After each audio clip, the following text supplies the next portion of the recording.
त्रिदलं त्रिगुणाकारं त्रिनेत्रं च त्रयायुधं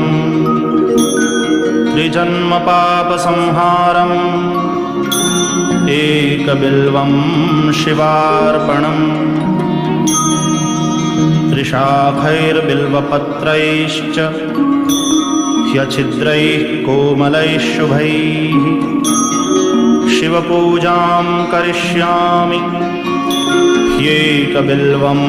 शिवार्पणम् अखण्डबिल्वपत्रेण